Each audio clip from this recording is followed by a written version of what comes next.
uh, Dr. Kuyar from potential new site, University of North Carolina. He's on the for the talk of today. It's an amazing talk, and we have a great opportunity. And thanks to Shai, we have a connection with Dr. John Doucet from MCRA. So I don't know, Shai, do you want to introduce Dr. Doucet? I would love to do that, except I don't have the bio in front of me. Sure. I would be happy. John is used to my absent-mindedness. So I actually I leave the slides so John can share the slides. I have a great pleasure to introduce John. John joined MCRA on August 2020. He's recently as a senior director of neurology regulatory affairs, and then he was promoting just very recently to vice president of MCRA on regulatory affairs back in March 18, 2022. Congratulations, John. Hey, John, yeah, it's amazing. So John provides guidance on regulatory strategies and submission development for MCRA's neurology clients, as well as interacts on breakthrough device designation submissions and the strategies across various trophies. He has extensive knowledge of medical devices. Any of our company members, if you want to submit your medical device to FDA, John is your guy. And he drives technologies from conception to market. John is neuroscientist and biomedical engineer with over 10 years of FDA experience in medical device regulation and over 13 years of John Hopkins experience in discovery science and 6+ years of management experience at FDA and John Hopkins School of Medicine. It's amazing to see interface between school, FDA, and business. Prior joining MCRA, John was the former US Food and Drug Administration, or short FDA, policy lead for the Breakthrough Device Program. In this position, John managed the Breakthrough Device Program when he oversaw all aspects of the program, was involved in the granting or denial of all breakthrough designation requests. So if your request to FDA was rejected, that because of John. So he worked with a lot of companies, including, actually, I know Neurometrics. His CV is amazing. I highly encourage you to go to C2SHiP page and see the details. Another interesting fact about John is that before joining the FDA, John was an assistant professor at Johns Hopkins University, where he studied the structure and function of brain pathways that underlie hearing. He attended Syracuse University, where he obtained a Bachelor of Science in Biomedical Engineering and then PhD in Neuroscience. With that introduction, John, platform is yours. Thank you for accepting to give me a talk. All right, thanks a lot. Let me share my screen here. Let's see, share screen. Let's see, share. All right, all good? Everyone can see? Yes. We can. Perfect. All right, well, hey, happy Friday, everybody. Very glad you're able to join me today. I just want to start by thanking Shay of Neurometrics and all the leaders for inviting me to present on the FDA Breakthrough Device Program. You know, as you heard in the intro, I've been a consultant now for the past year and a half. Before that, pre-market reviewer in FDA Center for Devices and Radiological Health for 12 years.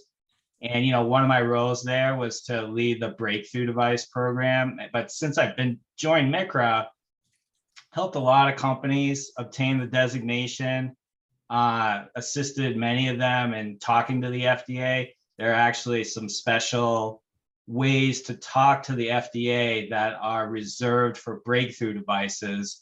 And, you know, so I've really helped a lot of companies use those special interaction mechanisms. We'll talk a little bit about that today.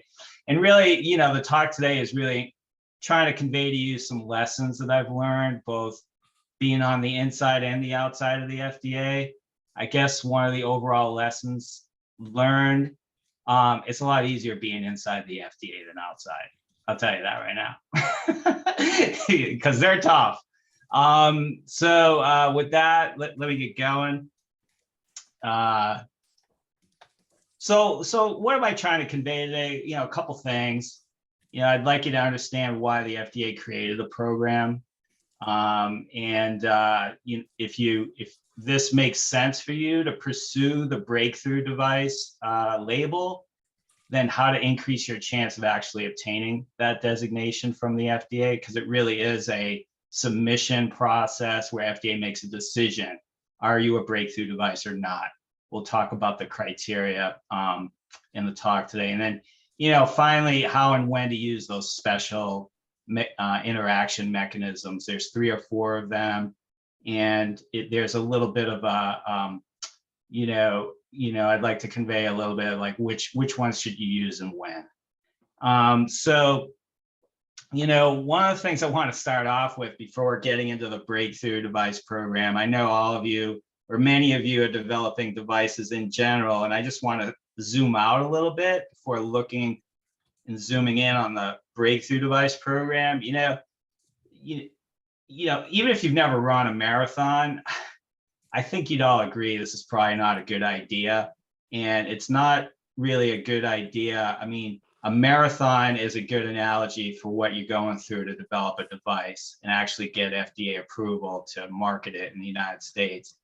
And I think the main goal at MICRA and myself, what we try to do is early and integrated planning that blends regulatory, clinical study, reimbursement considerations. That sets you up really well for both short-term and long-term success. And, you know, that's really the way MICRA is built. You know, I'm fortunate to have joined a company that's built for the short and the long term. And, you know, it makes sense to me. One of the things that attracted me to MICRA is to have, I'm an engineer by training. So the world to me looks like a bunch of boxes with inputs and outputs, and they're all connected together. And definitely when you're developing a device, there are many boxes and they're all connected. And for me, it just makes sense that if you're entering into a system where you need to develop a device and get it to market and be successful, and there's a bunch of boxes that are all linked together that are critical to the overall game plan, you'd want those all in one house and all those people talking together when they're advising you. And that's the MICRA model, to have all those people under one roof. So honestly, we're a full service clinical research organization that considers the regulatory, reimbursement, you know, clinical evidence, quality, and compliance requirements throughout a device's life cycle. And we have world-class expertise in all these areas, and we work together. And the idea is to design clinical studies and other kinds of evidence that resonate with all the relevant stakeholders that you need to address to, to market your device. So here's the thing though, like many times when we first meet clients, they're usually thinking of things in a sequential strategy. So, all right, like let's get through the FDA, plan A for regulatory, plan B for reimbursement. And that's totally understandable because very different decision makers, FDA, CMS, private payers, they each have different requirements. They ask for different kinds of evidence to meet statutory and payer criteria. But, you know, this sequential strategy to take things one at a time without considering the other parts, that's really high risk for future viability of a company. And, it's best to think about questions like this one, even though I don't know anything about reimbursement. Like I know a lot about the FDA, I know nothing about reimbursement, but I know enough now being here that you need to think about questions like this right at the beginning. And why? Because evidence generation is so expensive. I mean, optimal at the end, at the bottom of the slide, I have optimal evidence. What is that optimal evidence generation? It's least burdensome. What's the least I need to do in order to meet everyone's requirements and an integrated plan that, on the one hand, it recognizes the sequential nature of device development, but at the same time, it bakes into each step considerations from the entire timeline. That's one that promotes generating the right kinds of information at the right time to the right people. And that's in a nutshell what MICRA is about. So now we zoomed out, let's zoom in on the Breakthrough Device Program. So I want to give you a little history, because that kind of sets the stage for why did the FDA create this program. So back in 2015, the leadership of the CDRH, they recognized, not all devices are the same. Some are game changers, either because of new technology or because they treat patients with life-threatening or irreversibly debilitating conditions. And they created this program called the Early Access Pathway. And it was to devote additional attention and FDA resources to these particular kinds of devices. However, at that time when this pathway was created, there wasn't any formal process for companies to gain access to the program. It was really the FDA looking out over the device landscape and kind of selecting, like FDA was doing the selecting. And so Congress kind of changed that. They saw the value in the program, and what they did was they wrote a law formalizing the Breakthrough Device Program and specifying some of its features, such as the designation criteria, like what is a breakthrough device, to allow any company in the United States to gain access to this special attention from the FDA, kind of leveling the playing field. So then, one of the things Congress said was, Congress writes the laws and they're kind of high level. And then they turn to the executive branch and basically say, you guys figure out how to actually implement the nitty gritty of this. And so they told the FDA to issue guidance within a year to tell everyone out there how this law that was created to create the Breakthrough Device Program, how it was going to be actually implemented. So in 2018, FDA issued guidance that described, how to obtain that breakthrough label and how the program was going to be run. So, I want to stop for a second and give you a little insight to the FDA. And here's one thing that might not be obvious. On the outside, you read the guidance document, and those guidance documents are really the vision of the leaders, the top of the management chain. You don't deal with those people. Like as companies, you're dealing with the bottom of the pyramid. And there's usually a huge gap between the people who write the guidance and the people charged with implementing the guidance on a day-to-day basis. There can be like 7 or 8 layers of management in between those two.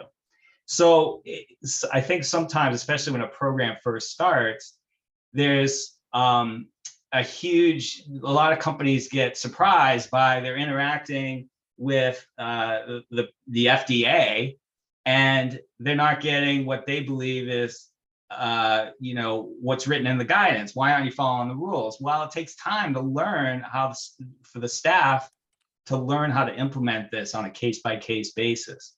So one of the things, my roles I played, turning around to what was my job as the policy lead for the Breakthrough Device Program, it was really trying to close that gap between the vision of the leaders for how the program should be run and trying to make sure that vision was implemented on a case-by-case basis as breakthrough designation requests started coming in to the center, and staff on the ground actually tried to make decisions about each one of them one at a time.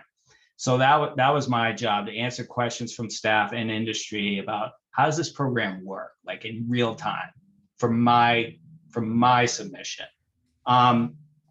So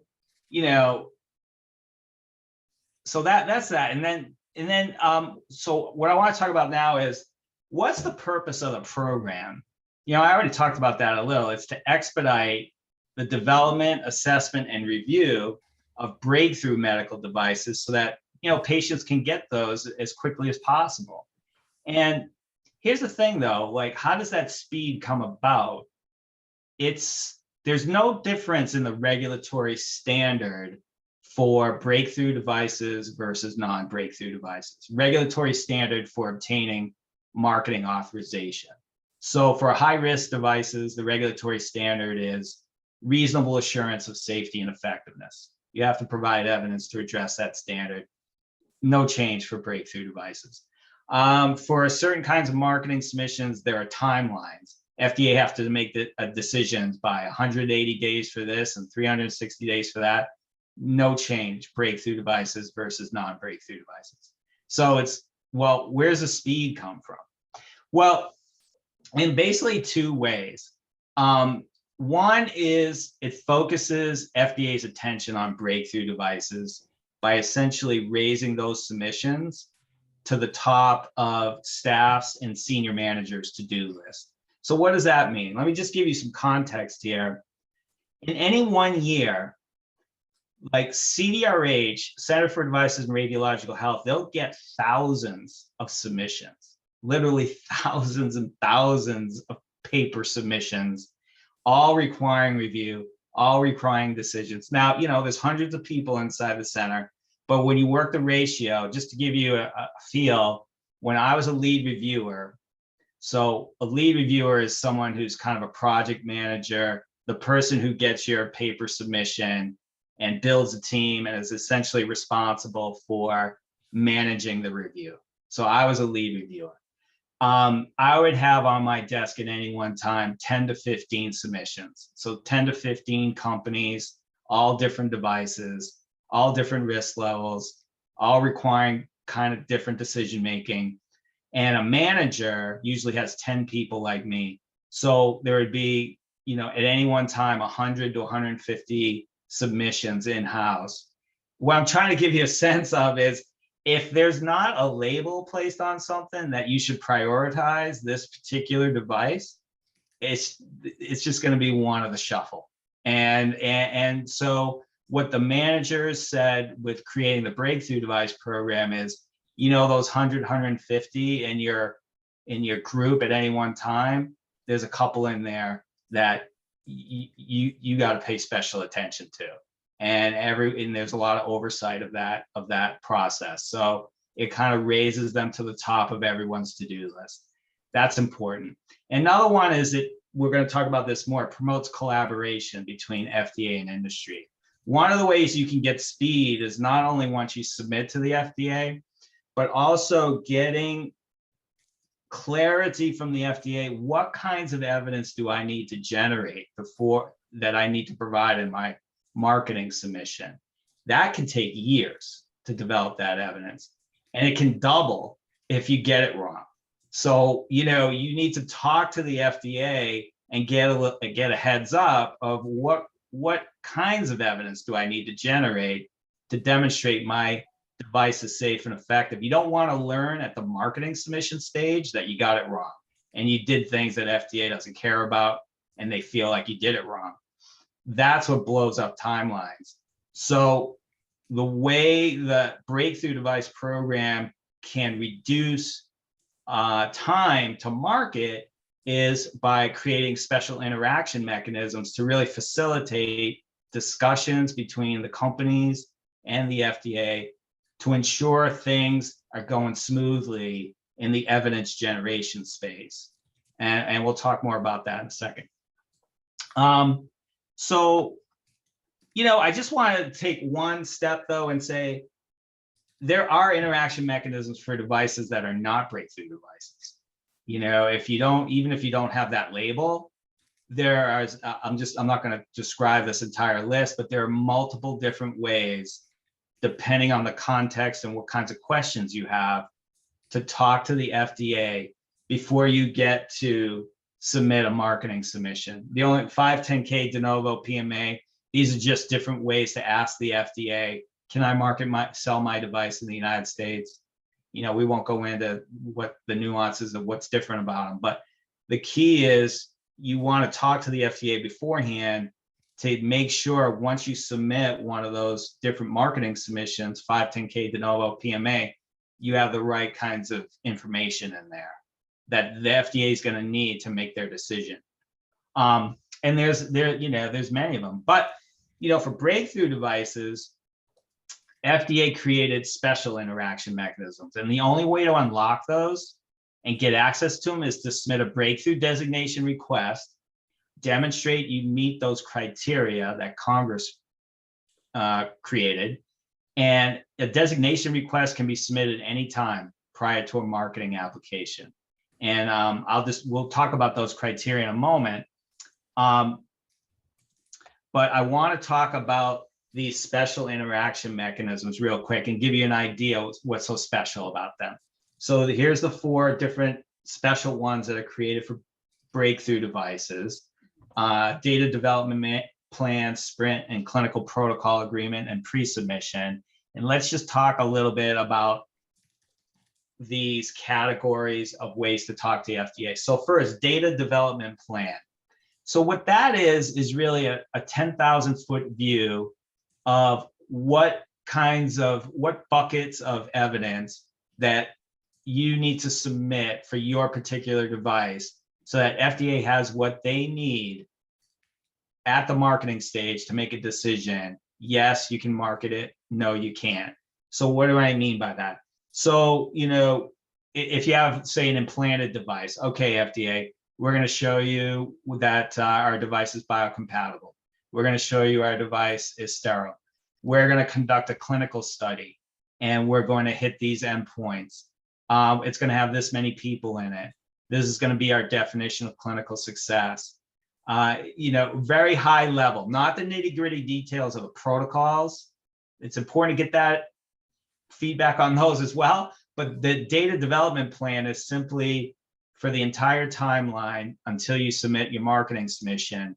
What kinds of evidence are you going to provide? And what you're looking for from FDA is, hey, it's not comprehensive. It's not complete.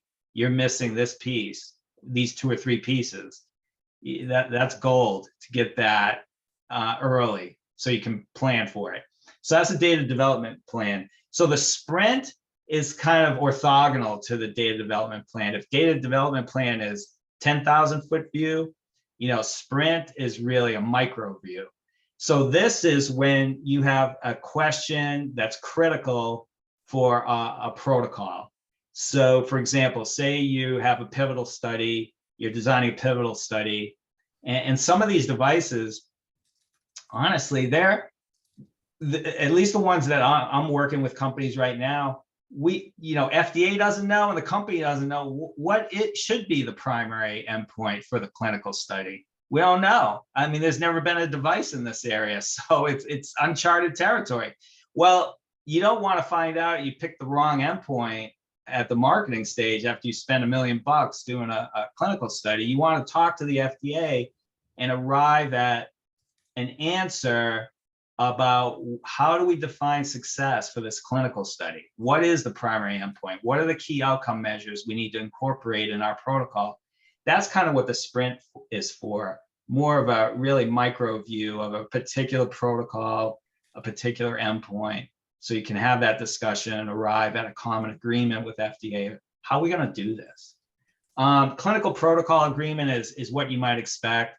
You submit your protocol and you really, you want a handshake agreement with the FDA. Actually, it's not a handshake. It's a written document saying, if you do this study following this protocol, you're going to generate the right kinds of evidence that we need to make our decision at the marketing stage.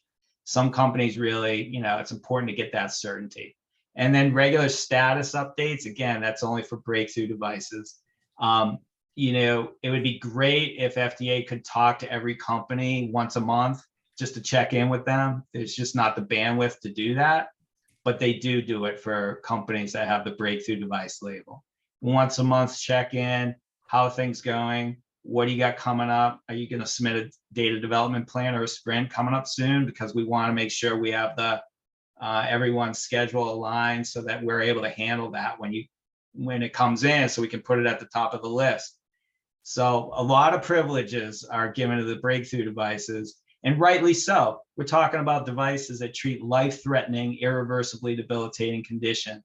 People who are suffering the worst in the United States, they need this attention from the FDA. So let's talk about, if we zoom in a little on the speed. I'm talking about, a lot of the benefit of the breakthrough program is about speed, and I want to kind of contrast the way you interact if you have a breakthrough device versus the way you interact with the FDA if you don't. So what the top is standard interaction with the FDA is a pre-submission. That's just the standard. We have a protocol. We'd like your feedback on it, FDA. Your device is not breakthrough. You can still obtain feedback from them. You submit what's called a pre-submission. And the way that works is FDA, once it receives it, that's day 0. They will provide written feedback on content and questions no later than day 70, and they'll hold a meeting with you 5 days later to clarify any questions you have. So, but think about it. Think if you're collaborating with someone, like someone critical to your project, and you could only talk to them once every 75 days. That would be a little rough to get anything done. And so the standard pre-submission process, it's not really about collaborating with the FDA. It's really, you've done your research, you've done your homework, and you kind of have a very good feeling of what your protocol or your evidence should look like, but you want that confirmation from them. You want to put it in front of them and go, FDA, are we doing this the right way? Yeah, we can't see anything wrong with what you're doing. Great. And then you go forward and you execute that protocol and collect that evidence. But it's really about confirmation. It's not about collaboration. So contrast that with, a sprint or a data development plan. So this is the timeline for those. So the FDA goal in these is you're talking to them on day 7, not day 75, day 7. And then it's back and forth with the FDA over the next few weeks. And this is really a timeline that promotes collaboration, and identifying the right direction together. Now having said that, I have a couple caveats. First, for being on the outside, it looks great on paper, but here's a couple things that, in reality, your submission's got to conform exactly to the guidance definition of a sprint or a data development plan. I've seen a lot of clients, they're trying to jam more information in there and get the short timeline with a lot of information. And the FDA is like, nah, that's not working. We're not collaborating like this with 1,000 pages of stuff. So, what they might do is kick you, even if you're a breakthrough device, they might kick you to the top into the pre-submission category. And you don't want that. That would be a bad result because you'd lose your goal of a sprint or a data development plan, which is collaboration and arriving at agreement with the FDA. That's what you want. So those two features are critical, the interaction and the agreement objective. So when FDA indicates, for example, when I'm dealing with a client and FDA says, we can't meet this, we have too much stuff right now, we can't do things in 45 days. Instead, they're like, well, we can do it in 70 days or 75 days. I'm like, no problem. As long as the goal to agree on something and we keep the multiple interactions, go ahead and spread it out. But I want an agreement. I want to interact with you and agree on something. I don't want your feedback. I want yes. And I want the interaction, because the way you get to yes is by talking to someone back and forth and sharing information. So that's that. That's where the expedited device development comes from, the interaction and the agreement. So let's talk about the, just checking the time here. I want to make sure that you guys have time for questions.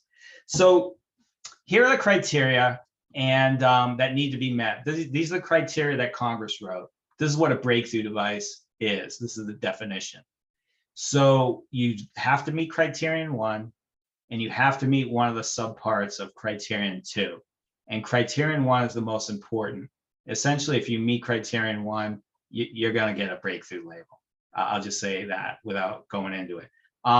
So one important point about these criteria in the program, that can often be overlooked is you don't really need some amazing new technology to be designated a breakthrough device.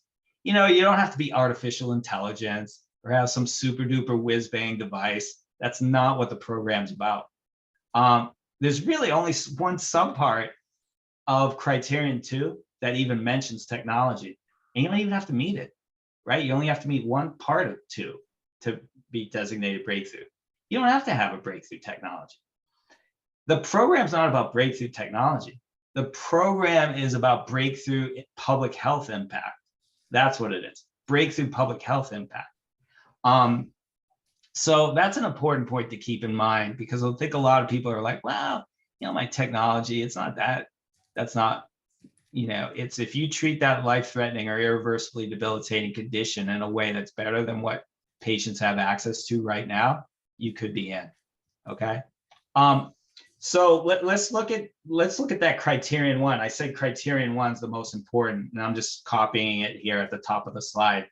And over the next few slides, I'll focus on a few key words in that first criterion and basically try to coach you on what are the key ways to really meet that criterion, because it's the most important one. So FDA explained, you know, Congress wrote the statute and the criteria, and then FDA wrote the guidance to go, how are we going to make these decisions about whether or not someone meets criterion 1? And what they said was, they explained there needs to be a reasonable expectation that a device could provide for more effective treatment or diagnosis relative to current standard of care in the United States. So that's so important because it sets the bar your device needs to clear. So the Congress said more effective, provides a program for more effective treatments or diagnostics. Well, more effective than what? Well, FDA defined more effective than what? More effective than standard of care. So standard of care actually has a very specific meaning in the context of the Breakthrough Device Program, and that was defined in the guidance.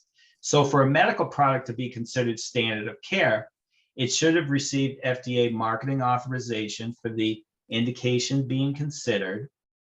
And that's important because, you know, it would seem misaligned with FDA's mission if you submit your device and they say, well, yeah, you have some good evidence that it could be safe and effective, but you're actually not better than this other device that's being used off-label, or it's unapproved for that use. So it's really about the products that have the same indications for use as your product. That's critical. And second, the medical product has to be currently marketed in the US and be a relevant option for patients with the identified disease or condition. And so how does FDA go about that? Well, important point is standard of care is not defined by FDA. Standard of care is defined by physicians that are out there practicing. And so the place to go to figure out what are the options for the patient population I'm targeting are really the best source are clinical practice guidelines. What do clinicians, the experts who have reviewed the evidence, they've gotten together, what do they say are the relevant options for the patient population? That's where you need to go when you're designing or submitting a breakthrough request and defining standard of care. Okay. So what does it mean to be more effective than standard of care? So I'm not showing everything the FDA wrote about this, but actually the rest of the text and the guidance doesn't really provide that much insight. You know, I think the FDA, they want industry and staff to think broadly about what it means for a device to provide more effective treatment or diagnosis versus standard of care. So let me give you an example about that. Just a real simple one. So something that FDA might want to receive a breakthrough designation. Consider this situation. Say your device had similar or the same effectiveness as standard of care. Then, you know, let's keep it really simple, like a diagnostic, and the diagnostic has a certain sensitivity and specificity, and your new device has pretty much the same sensitivity and specificity. All right, about the same on the key outcome measure. However, you know, think about this, but your device has features that allow it to be accessed by a greater number of people. So think about a digital health product that could be worn or carried in your pocket. So even though the product might offer the same effectiveness, say in our example as a diagnostic, as standard of care on some key endpoints, the fact that more people can access the treatment or diagnostic because of the nature of the device, that would be a very reasonable argument that it's more effective than the standard of care product that patients have access to today. That could win you a breakthrough designation. All right. The point here is to think about the public health impact when thinking about criterion 1, not the nitty-gritty details of the science and the effectiveness. It's also public health impact. Okay. So the last part of criterion 1 is frequently, honestly, it's overlooked. And you must specify a patient population that has a life-threatening or irreversibly debilitating condition. And FDA describes what those phrases mean in the guidance. But the important point is that the patient population, it must be specified in your indications for use statement. Even if you're granted the designation, the grant letter you receive, it not only specifies your device, it specifies your indications for use statement. So breakthrough is granted to a device and a patient population. And one challenge I've seen many times is that when working with a company to craft an indication statement, they want a very broad patient population, which totally makes sense business-wise. But for breakthrough, a lot of times it's the opposite strategy that's the right one. You want to narrow your patient population to ensure that everyone in there, according to the FDA, has a life-threatening or irreversibly debilitating condition. That's critical. So I just wanted to quickly, I want to get to the end, so I'm going to fly through these a little bit. I wanted to just give you some feeling for numbers. How big is this program? So what I'm showing you here is the total number of designation requests received by the FDA since inception of the program. And, the data are a little bit out of date, but they're up to date through the middle of last year. And so at this point, what it has here, 510 devices have been designated breakthrough. It's over 600 now. So it's over 600 now. So what you're seeing here is in each year, the blue are the numbers that are granted and the gray are the ones that are denied or rejected. And a couple things to note here. So basically, breakthrough requests are growing exponentially since the program started. I mean, everyone wants in because of all the nice things we've talked about. It's nice to get special attention from the FDA. And another thing that's going on is the grant rate's going down. There's a lot more gray in each year. Those are denials. Why might that be? Well, one is the quality of the input is everyone wants in. So if everyone wants in, the quality of the submissions, it gets a little bit more heterogeneous versus at the beginning of the program. So they have to deny more. Another thing that's going on is the FDA review teams have gotten a little bit stricter about the evidentiary standards they require for breakthrough. Why? Just to give you a little, because they want to protect themselves. Because if you think about all those special interaction mechanisms, all those things, that's a lot of work. So if everyone's in, they're going to get overwhelmed. So they can adjust their evidence they require for breakthrough to meet that reasonable expectation of more effective than standard of care. They can adjust that to control input. And so you get more gray. But still, there's a lot of devices that have received breakthrough. Just give you a little insight how those 500 devices are distributed across all the clinical specialties. As you might expect, cardiovascular devices. I mean, you've got something wrong with your cardiovascular system. You're in a life-threatening situation. So a lot of devices that address those, 25% of breakthrough devices are in the cardiovascular space. Irreversibly debilitating condition, a lot of those live in neurology. So as you might expect, that's another good chunk of the pie. They account for over 40% of all breakthrough devices. So what about marketing authorizations? So pretty same, kind of similar distribution. The only thing I would make note of is notice the numbers. So there's over 500 of these, and there's less than, 21, less than 30 of these. It's a lot easier to get a breakthrough device designation than it is to get FDA to say yes for you to market your device. There's a long road between breakthrough device and marketing authorization. So a lot of breakthrough devices, but the authorizations for those, they come out as a trickle. But that's just the way it works. So I want to conclude now.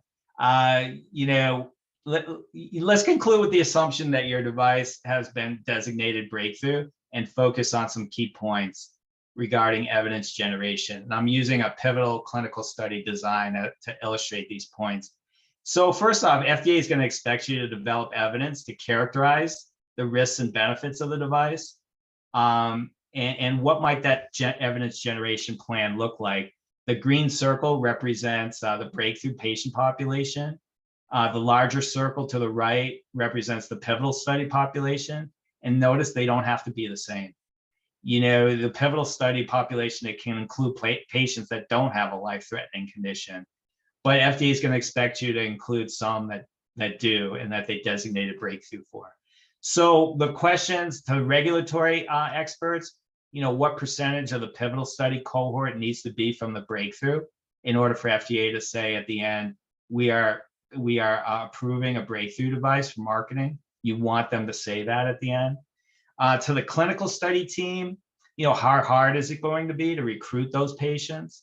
A lot of them, and sometimes how many sites do I need to enroll these patients at a reasonable rate? Reimbursement experts, do coding, coverage, and payment exist for them? Those patients, what will private payers think of the evidence we're generating in this study? Does it move the needle for them at all? The point is all these experts need to be at the table. And, my final message is, again, where I started, optimal evidence generation is least burdensome. And it's really achieved with early planning that blends regulatory and reimbursement considerations. And my task for you today is when you're developing a device and thinking about the long-term plan, you should start asking some of these questions early and often, and make sure your whole plan kind of integrates the answers to those questions into the overall game plan. So thanks a lot. Sorry, I only left you 5 minutes. Oh, that's great. Wow. Thank you so much, John. This is amazing. John, this last slide is great. I remember that I collaborate with a couple of companies, and they thought that, hey, if they get FDA, everything is done. But then they realized that when they chat with CMS for reimbursement, it seems that the study design that CMS wants to get approval for reimbursement might not be the same as the study design as FDA, as you say, that it's handshake or confirm. It seems like two different words. I mean, what is your recommendation? You said that look at for reimbursement first, but how is the process? Whether they should initiate a conversation with CMS before starting to design this study for FDA? What is your recommendation here? Yeah, I mean, the recommendation is that, as I said, that you need both sets of advisors. I mean, the thing is, the FDA has, let's just stick to FDA and CMS. They just have different regulatory requirements. There are different regulatory requirements to get approval to market in the United States versus getting payment for that device in the United States. And I think what you want, and the best you can do, here's the thing that right off the bat, there will not be one study that gets you both. I mean, it's not going to, usually it's very rare that it would be one study that gets you both FDA approval and payment. But what you want to do is, can we design the study that's going to, get approval from the FDA? Can it also move the needle, getting us forward, for what we need to do for CMS and private payer payment? I mean, I think that's the best you can do. Is you don't want to, what you definitely don't want to do is engage with a discussion with CMS or a private payer and go, gee, if you had just collected these economic data in your pivotal study, we could have made use of that stuff and for what we need now. And oh, okay, that study's over. Now we got to start from scratch to get the kinds of data that the private payers need and CMS needs. So I think you just need to talk to both sets of advisors. Both sets of advisors need to be on your team early. That's great advice. So actually, Robert has an interesting question. That's my question as well. That we have a rise of actually wearable technology, the rise of compute power in wearables, and we are seeing that the wearables start to be used for various applications. But it seems that FDA doesn't have much policy or regulation on this area. I don't. Do you have any comments on this? And Robert, please feel free to unmute. And if you would like to chime in, if you would like to elaborate on your question, please feel free to do so. So maybe John, we can start from FDA. What do you think? I mean, is it something that if you're working on wearable technology and some of the aspect of improvement of the wearable, how it works, how they should interact with FDA? Yeah, so wearable technology, you know, the thing that popped into my mind when you said that is the Apple Watch, right? I've got one.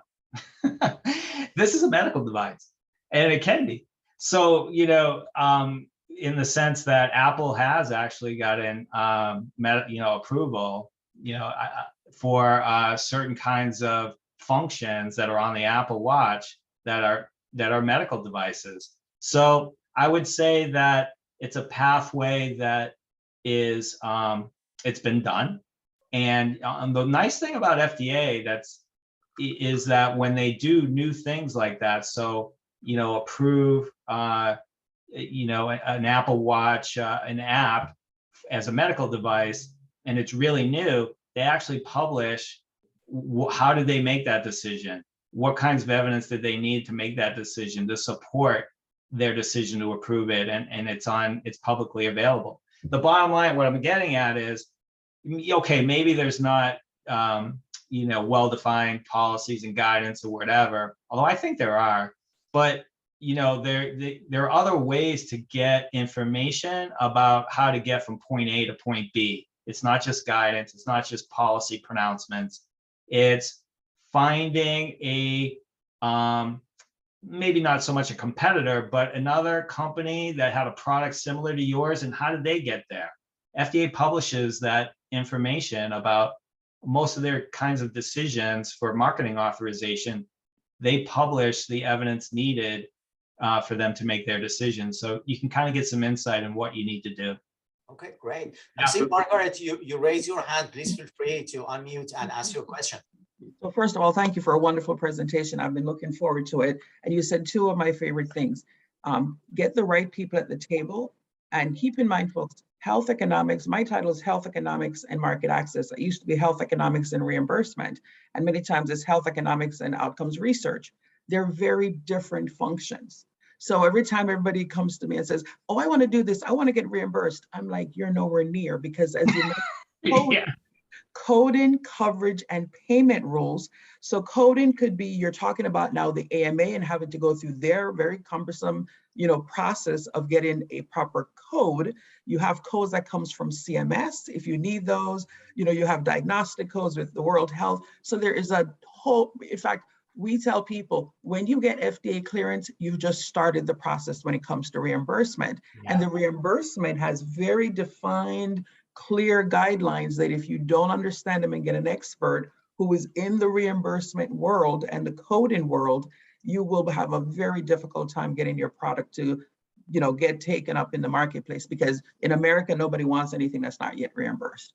But unfortunately, I have to jump. But that is where the reimbursement side is critical, to get them involved early, because I can tell you, don't use certain equipment to make it, because you're going to be too cost prohibitive for the reimbursement that's going to be available. And reimbursement is a very difficult thing to change, especially with CMS.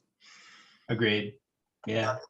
A great point, Margaret. Actually, I saw that several startups invested too much to get FDA approval, and they thought that they reached the finish line. But no, actually, then they did for reimbursement, and they realized that the challenge. So actually, C2SHiP, the nice thing is that we have international companies that they would like to bring also some of the product to US or find some way. But many of them, they are qualified for 510K. They are observational study. But do they need to also go through the FDA process, even though that is just like a telemedicine? Let's look at telemedicine. If somebody say that I designing a portal to facilitate telemedicine and that used in other countries, whether still they need to go to FDA? Well, I mean, FDA doesn't regulate what's going on in other countries. They regulate the US. So, you could do a lot in the outside of the US. I mean, FDA is not interested. They're interested in what's going on with Americans. So you'd have to bring that home. Like if you want to market in the United States, you've got to look at the FDA regulations for the United States and medical devices and what's been done for that kind of device in the past. I mean, the nice thing about medical devices that's in contrast to drugs is, sure, medical devices, they're all different, but they can be organized into buckets and categories that, are kind of there's a lot of similarity.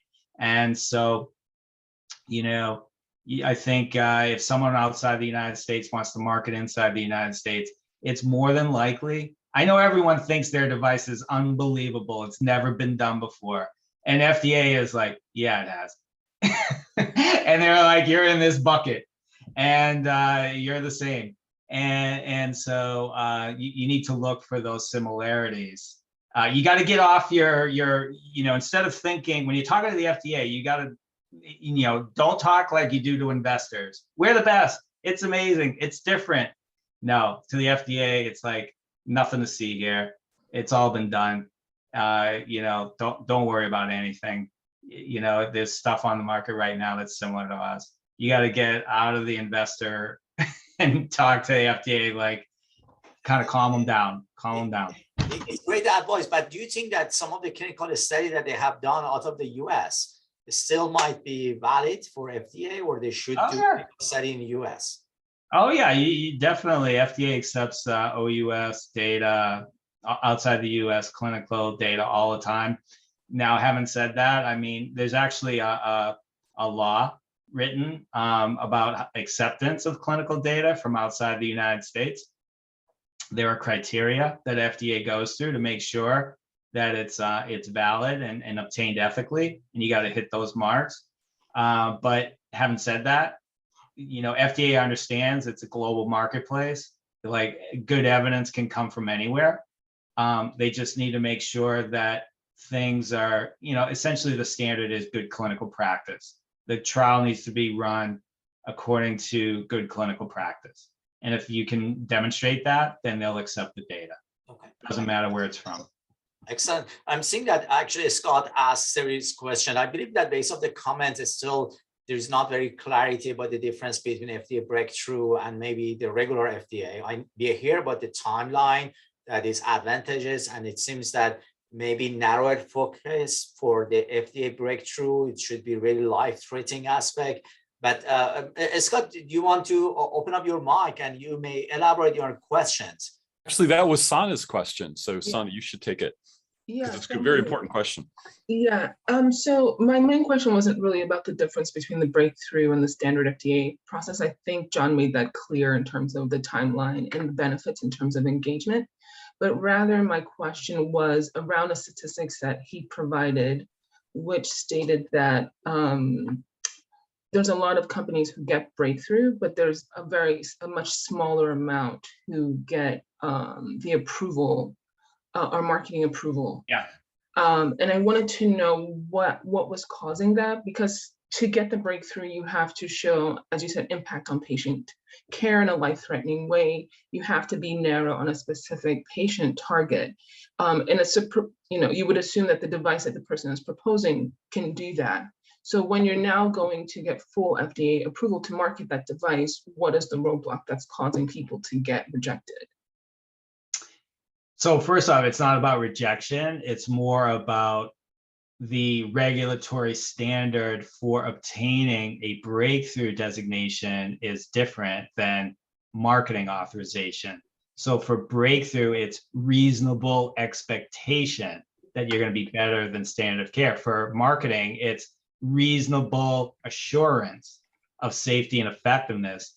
So the evidence bar is that's very different. Here's breakthrough, here's marketing authorization. So it's one thing to say we're going to be better in the future when all is said and done. And FDA is like, well, show us. And Right. until you show us, you're not marketing anything. So, Okay. So the main difference is breakthrough this. devices will never see the light of day. Okay, got it. So the main thing is that the level of clinical data needed to prove that you can do what you claimed you could do in the breakthrough. Yes, and also, a lot of times companies get the breakthrough designation when they've done like a pilot study and just a little bit of data to show expectation, but they might still have like 3 to 5 years of evidence generation in front of them before they even come in with a marketing submission. You think of what it takes to do a pivotal clinical study for a high risk device. That's a multi-year process.